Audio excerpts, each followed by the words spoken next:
Hello, people in YouTube land. I got this about a month ago, this new catalog. I wanted to go out. It's 55 degrees today here, but it's also 2:30 in the afternoon. And by the time I get dressed and drive a mile and a half and set up the car, I'm like, I don't have much dark light left, even for a 30-minute run with my car that I wanted to run. So it looks like I'm not going to do that. So I've been detaining doing this. This is the volume 2 of this year's catalog from Tamiya. As you see, it's their most modern day Porsche body finally that they came out with. And which I've been hoping that they do, and they finally did.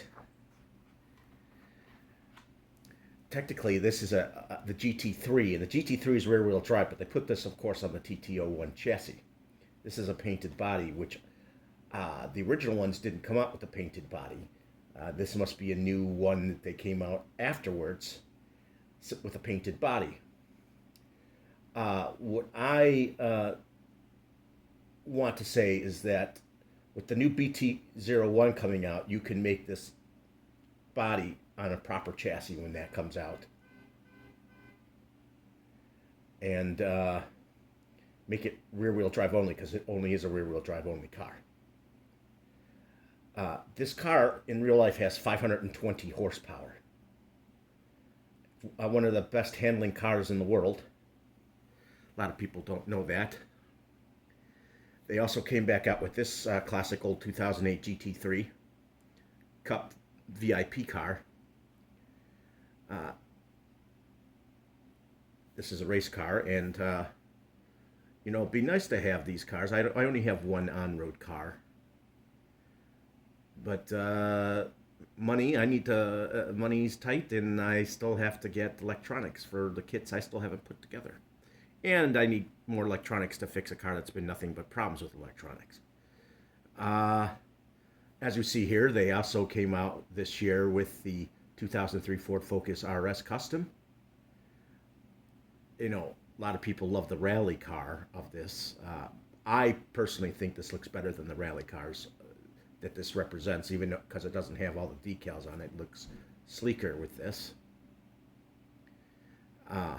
Then they came back out with the 2002 Mercedes-Benz CLK Racing version, which ended up becoming the black edition or black series when this car came out. I think this car produced over 500 horsepower back in its day.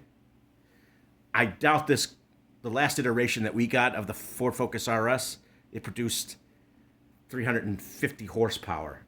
I don't think this particular one in 2003 produced that. I think it probably produced 250.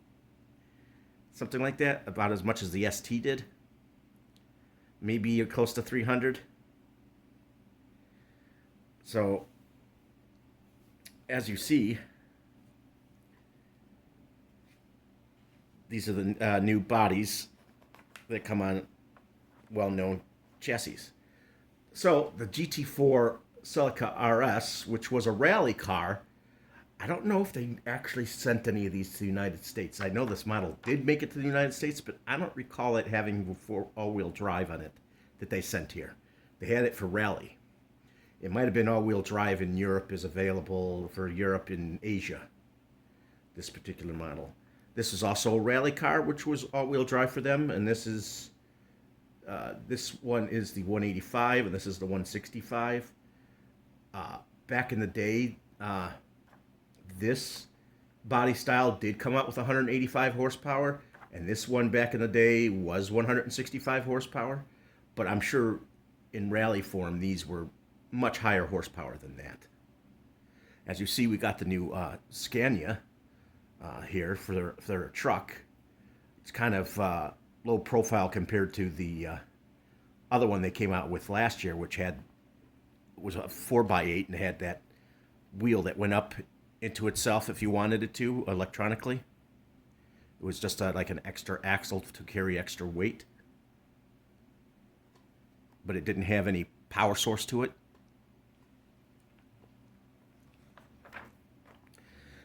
sure you've all started seeing the squash fan being talked about today. A lot of people have started getting this kit. You can make it four-wheel steer. 13 gears are in this. That's including the pinion in the whole length of the chassis. This is, of course, a monocoque chassis with the all gear system that runs the axles. And I'm pretty sure that those gears actually add to the rigidity of the chassis because they're sandwiched between it, and it probably helps deal with some twist, those gears. I think this will be pretty popular. People like the body. They're thinking, oh, I could put this on if I modify it, I could make this body fit a monster truck like a Clod or some other monster truck. And we've all been a lot of people have been waiting for the Super Sabre, and now it's back out. This uses the Super Hot Shots gearboxes, the Hot Shots gearboxes, but its tub chassis is different. People said, oh, it's the same car as a Hot Shot. No, the gearbox is the same, but the tub chassis is not.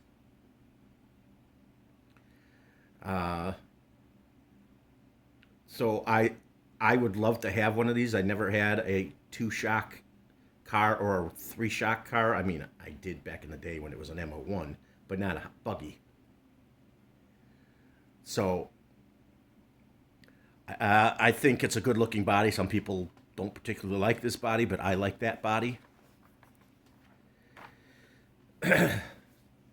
Here's another new Golf body, a Golf chassis for the MF-01X chassis.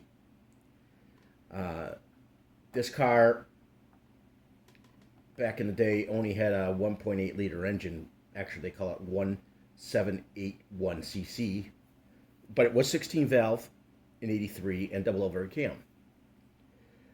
I don't know the particular horsepower for this in the rally version. I don't remember if the rally version was front wheel or all-wheel drive. I mean, it's possible they could have made it all-wheel drive because they did make a little bit of some version after this. They did make an all-wheel drive GTI in this body without this particular front end on it.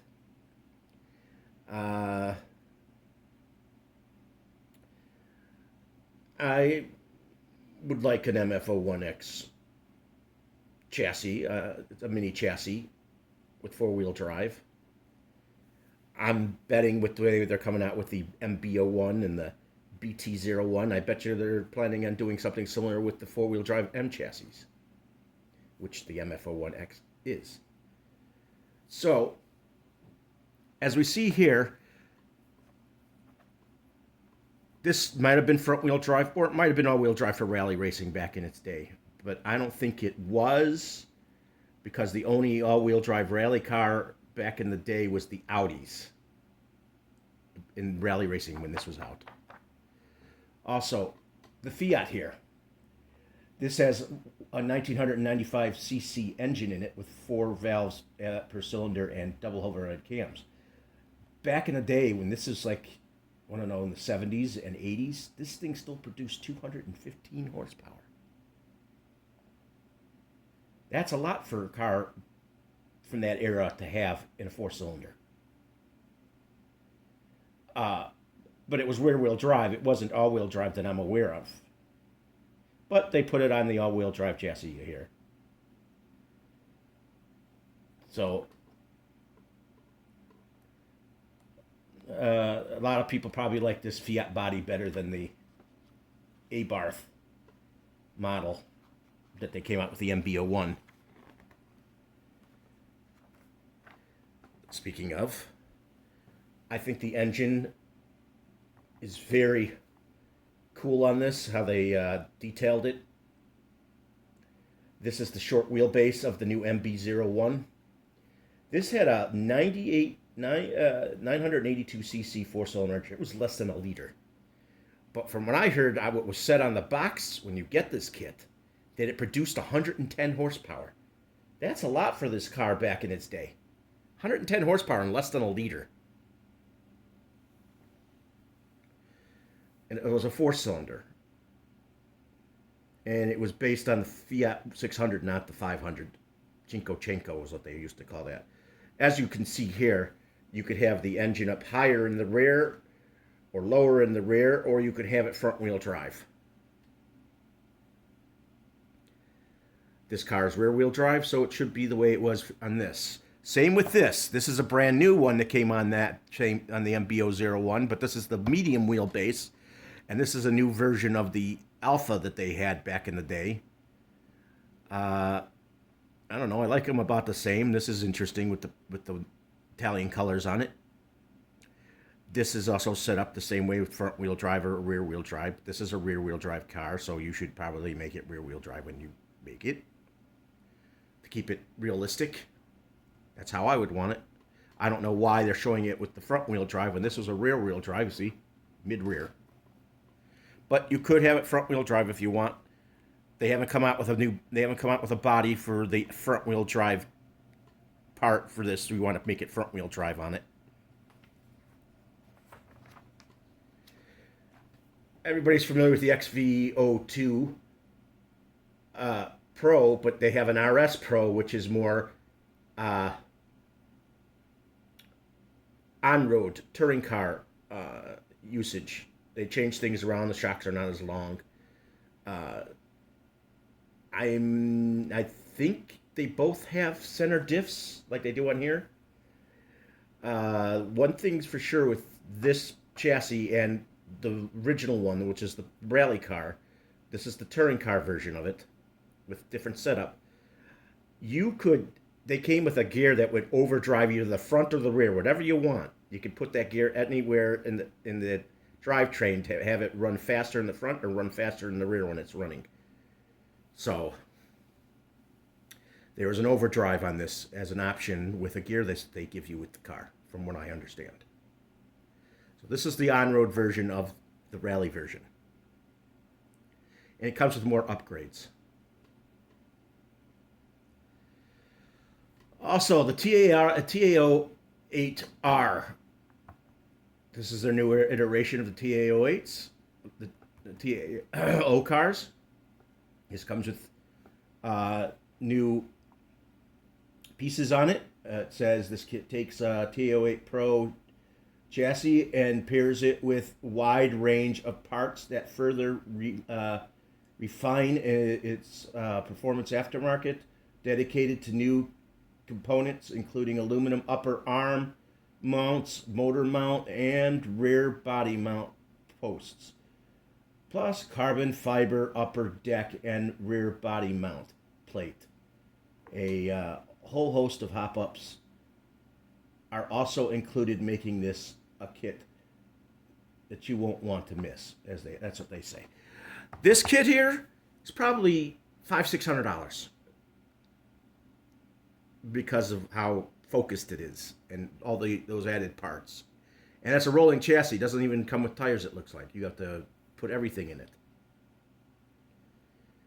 It could be less than that, but I'm pretty sure it's between $400 and $600. So finally, they did something with the TC01. Even though that Formula E car was really nice, they had a beautiful color combination for it. Now they put it with a Mercedes body on it. Thank God they didn't discontinue this chassis. I think this chassis was really cool with the cantilever shocks front and rear. I'm glad they put a touring car body on it, because they originally said it could hold any touring car body, but now they came out with one specifically with it. So, of course, this is based on the 97 CLK GTR.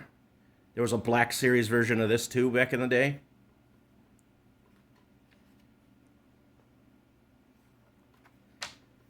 Everybody remembers the Pajero, but it had the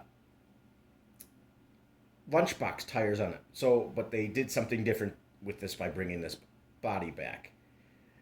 They gave it oil-filled dampers, unlike standard in this box. Smaller tires and rims. So the only addition that they did against the lunchbox is the same chassis. They put oil-filled dampers on it all the way around. And there's already a host of aftermarket, after company market stuff for this car you can buy. Probably a lot of stuff from the lunchbox you can that aftermarket for anybody you can buy. Uh, so this, is, of course, is a ABS plastic body. You know, a lot of people wanted this car to come back, but they hate it, or love it, even though it doesn't come with the original tires it used to come with. But I think it adds a new flair to the chassis with the smaller tires on it. I think it's actually faster than the Lunchbox with these tires on it. This has been shown a lot too. The Land Cruiser 300 on the CC02. I've heard that they dropped the CC01, which I thought is a mistake. They should have kept it. The CC01 was one of the most realistic chassis they made since the 90s. This is realistic, and they finally have some cars with the right axles on it. But this, believe it or not, the Land Cruiser actually has an independent front suspension at this model now, as far as I know. So it doesn't have a live axle on it like the CC02 is. This is the proper chassis to put it on. This car came with live axle front and rear. This only had it in the rear. So they are bringing in this. The only way you get this now is through Lexus in our country now. They dropped the Land Cruiser, but they might be coming out with a Land Cruiser that's based on the Prado that they make in Europe and Asia. The Prado